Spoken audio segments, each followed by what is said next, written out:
চলো আজ তোমাদের সাথে শেয়ার করি খুব অল্প সময়ে কিভাবে চিকেন বিরিয়ানি বাড়িতে বানাবে। আর যারা বিরিয়ানি বানাতে জানো না তারাও কিন্তু এই রেসিপিটা দেখে সহজেই বানাতে পারবে। এখানে দেখো জলটা গরম করে নিয়েছি, জলের মধ্যে দিয়ে দিয়েছিলাম গরম মশলা ফোড়ন আর হচ্ছে নুন, কারণ নুনটা কিন্তু দিতেই হবে। আর দিয়েছিলাম একটুখানি সাদা তেল। এবার যখন জলটা ভালো করে গরম হয়ে গেছে এখানে আমি ভেজানো চালটা কিন্তু দিয়ে দিচ্ছি। আর এখানে আমি আধা ঘন্টা 40 মিনিট মতন মাংসটা মেখে রেখেছিলাম। ওই কিছুই না, আদা রসুন এসব দিয়ে, আর দিয়েছিলাম টক দই, এই দিয়ে মেখে রেখেছিলাম। এখানে সাদা তেলটা দেখো ভালো করে গরম করে নিয়েছি, আর গরম করার পর দিয়ে দিলাম আমি এখানে গোটা গরম মশলা ফোড়ন। এবার দিয়ে দিচ্ছি কুচনো পেঁয়াজ। আমি কিন্তু আজকে কোনো রকম বেরেস্তা দেবো না, কারণ হাতে আমার খুবই কম সময় ছিল, তাড়াতাড়ির মধ্যে আমার বিরিয়ানিটা করতে হবে, তাই আমি কোনো রকম বেরেস্তা কিন্তু আজকে দিচ্ছি না। এবার এটা লাল লাল করে ভাজার পরে এখানে আদা রসুন আর একটু টমেটো বাটা দিয়েছি। টমেটোটা কিন্তু ছোট্ট দিয়েছি, কারণ আমি বিরিয়ানির চিকেনে টক দইটা কিন্তু আগের থেকে মেখে রেখেছিলাম, তাই বেশি টমেটো দিলে আবার টক হয়ে যাবে, ওই জন্য একটা ছোট্ট টমেটো দিয়েছি।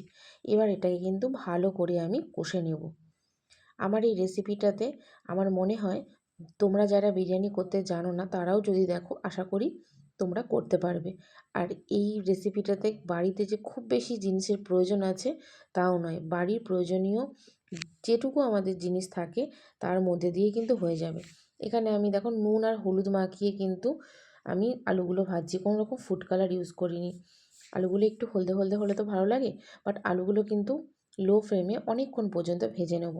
এবার দেখো এপাশে আমি মাংসটা দিয়ে দিচ্ছি, কারণ মশলাটা আমার ভালো করে মাংসের সাথে মেশাতে হবে।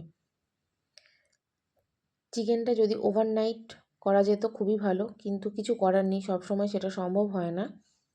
তাই আমি আজকে 1 ঘন্টাও কম সময় মেখে রেখেছিলাম এই মাংসটা। এই মাংসটা কিন্তু আমি রসুন, আদা, কাঁচা লঙ্কা, বিরিয়ানির মশলা আর দিয়েছিলাম সাদা তেল আর টক দই, এই দিয়ে কিন্তু মেখেছিলাম। এবার এর মধ্যে ভাজা আলুগুলোও দেখো দিয়ে দিয়েছি। এবার এটাকে ভালো করে কিন্তু আমি কষবো। তোমরা যারা ভিডিওটা আমার ইউটিউব থেকে দেখছো তারা প্লিজ আমার এই চ্যানেলটা সাবস্ক্রাইব করে আমার পাশে দেখো। আর যারা ফেসবুক থেকে দেখছো তারা প্লিজ পেজটা ফলো করে দিও। আমার এই ভিডিওগুলো যদি তোমাদের ভালো লাগে তাহলে একটা লাইক, একটা কমেন্ট কিন্তু করে যেও। আর আমি বলতে ভুলে গেছিলাম, এই মাংসটা যখন ম্যারিনেট করেছিলাম এর মধ্যে আমি একটু কেওড়া জল, একটু রোজ ওয়াটার, একটু মিঠা আতর আমি কিন্তু অ্যাড করেছিলাম। আর এগুলো আমি সেম দেবো কিন্তু দমে দেওয়ার সময়ও, অল্প অল্প করে অ্যাড করেছিলাম, নাহলে তো বিরিয়ানি ফ্লেভারটাই আসবে না। এটা কিন্তু আমি বলতে ভুলে গিয়েছিলাম, তোমরাও কিন্তু অ্যাড করে নিও। এখানে আমার অলমোস্ট দেখো মাংস কিন্তু কষে গিয়েছে। আর এই যে দেখো আমি না দম দেওয়ার সময় নিচে সবসময় তেজপাতা দিয়ে দিই, তাহলে না নিচের রাইসগুলো বেশি লাগে না।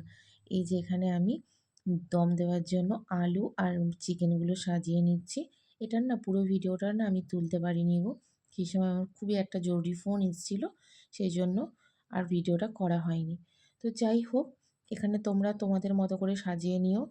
আর সাজানোর পরে কিন্তু মিঠা আতর, কেওড়া জল, রোজ ওয়াটার, ঘি আর হচ্ছে বিরিয়ানি মশলা এগুলো কিন্তু অবশ্যই দেবে। এখানে আমার অলমোস্ট সাজিয়ে নিয়েছি তাড়াহুড়ো করে। তারপরে দিয়ে দিলাম দমে। দমে দিয়ে আধা ঘন্টা রেখেছিলাম, আধা ঘন্টা পর এখানে আমি কাটিয়ে নিলাম। বিরিয়ানিটা খেতে কিন্তু খুবই সুন্দর হয়েছিল। আর সত্যি কথা বলতে, যদি বিরিয়ানির চিকেনগুলো যতটা সময় তোমাদের হাতে আছে ম্যারিনেট করে রাখা যায় সব থেকে ভালো হয়, কিন্তু কিছু করার নেই, এক এক সময় আমাদের হাতে সময় থাকে না, তখন আমরা এভাবেই বানাই। আর এখানে না আমি অলমোস্ট বাড়ির সবাইকে খেতে দেওয়ার পরেই ভিডিওটা বানাচ্ছিলাম, তখন আমি আমার জন্য সার্ভ করছিলাম, তখন বাড়ির সবার মোটামুটি খাওয়া কমপ্লিট হয়ে গেছিলো। এই যে আমি রাইসটা নিয়ে নিয়েছি, একটু স্যালাড পাশে নিয়েছি, খেতে কিন্তু ভালোই হয়েছে, আলুগুলোও ভালো নরম হয়েছে। বাট আমার যেটা মনে হয় বিরিয়ানি করার জন্য সব সময় মাংস 5 থেকে 6 ঘন্টা যদি ম্যারিনেট করা যায় সব থেকে ভালো হয়। তো আজকের যে মতন টাটা, গুড নাইট।